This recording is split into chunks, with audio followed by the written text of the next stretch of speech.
TCP, Transmission Control Protocol. TCP is a connection-oriented protocol that provides flow controls and reliable data delivery services.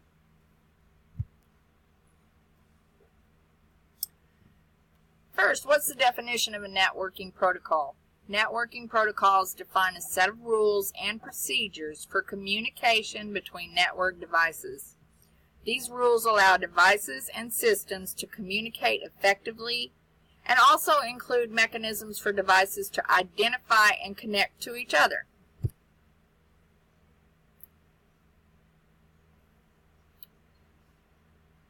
A short history of TCP. It was presented in 1973 as the Transmission Control Program when they still had ARPANET. TCP handled both datagram transmission and routing in the beginning. It was later recommended that these functions be separated, and TCP became the TCP and TCP IP networking model. The version of TCP that we use today is version 4. It's the same version that has been used since the late 1990s. It's pretty much the only version that most people today have ever used.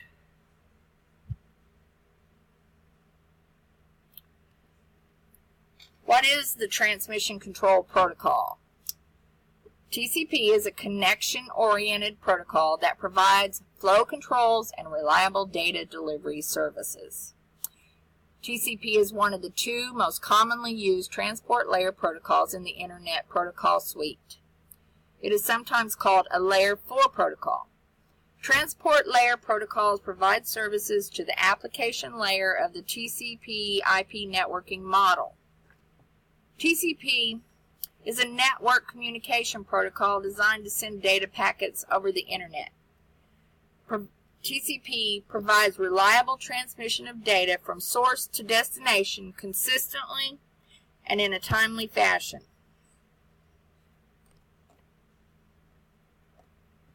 How TCP works with IP. First, two computers set up a connection to exchange data. The systems synchronize with one another to manage packet flows and adapt to congestion in the network.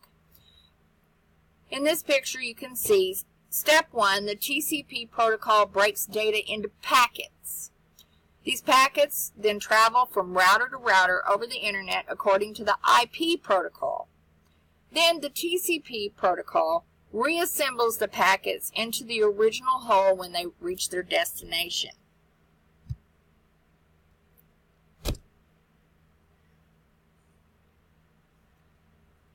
A TCP connection is a pair of virtual circuits, one in each direction. Only the two end systems can use the connection. As you can see in this picture, TCP is connection-oriented with error recovery. That means if something's lost, TCP will resend the data. UDP is connectionless. If all the data is not present, UDP does not resend it.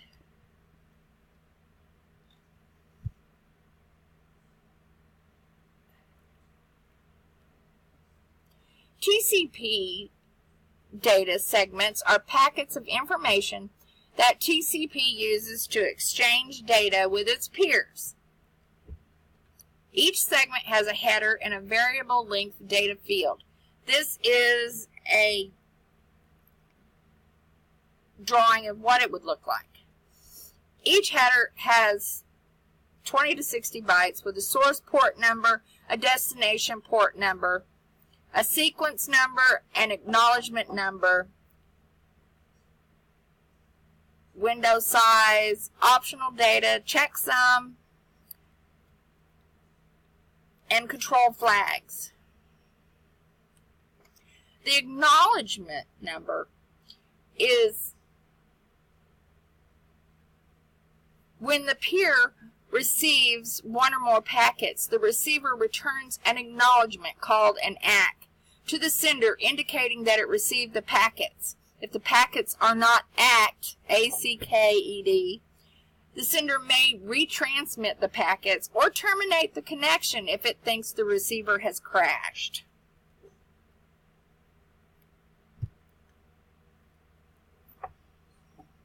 Some of the functions of TCP are reliability and transmission quality.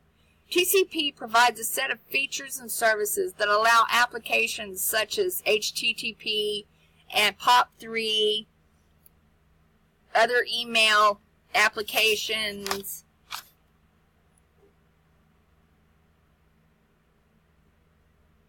to consider TCP a reliable form of transmission of data.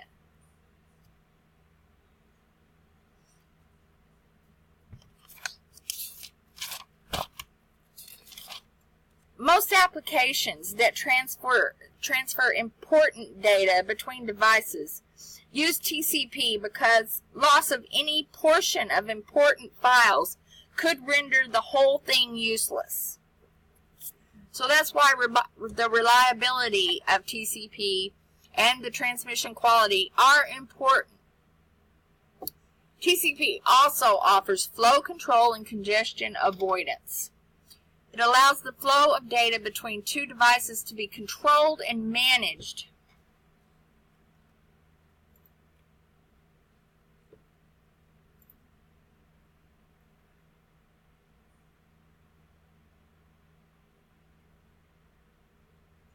TCP uses flow controls, sliding windows, and various other mechanisms to manage these sessions. It also uses those things for connection establishment between peers, management of the sessions, and termination of the sessions. TCP offers addressing and multiplexing. Multiplexing data so it can be sent out by the underlying network layer protocol. A single host can set up multiple connections over the TCP IP network at any time. This is called multiplexing. An example, if multiple applications or network processes are running, each may set up a connection to a different computer. For example, you can simultaneously open multiple web browsers and connect with multiple sites. People do that all the time. Another function of TCP is data handling, packaging, and transfer. TCP defines a mechanism by which applications are able to send data from higher layers, and TCP is responsible for transmitting data to the TCP implementation on the receiving device.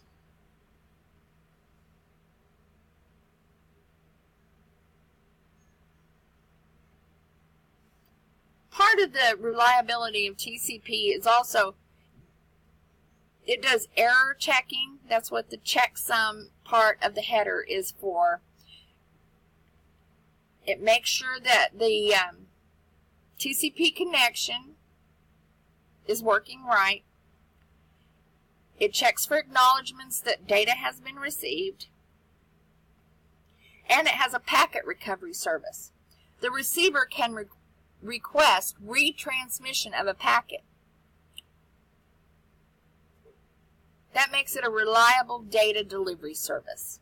And they're critical for applications such as file transfers, database services, transaction processing, banks, and ATMs, other things like that, and other mission-critical applications in which every packet must be delivered guaranteed.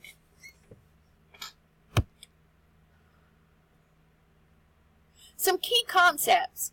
Since TCP works with individual bytes of data rather than discrete messages, it must use an identification scheme that works at the byte level to implement its data transmission and tracking system.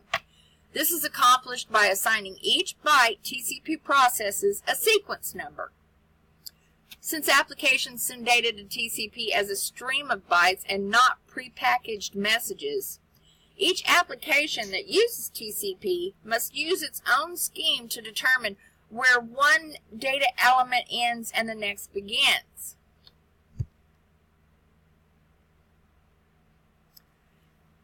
In the sliding window acknowledgement system that TCP uses, it's a basic technique for ensuring reliability in communications. It uses a rule that requires a device to send back an acknowledgement each time it successfully receives a transmission. If a transmission is not acknowledged after a period of time, it is retransmitted by its sender. This system is called positive acknowledgement with retransmission.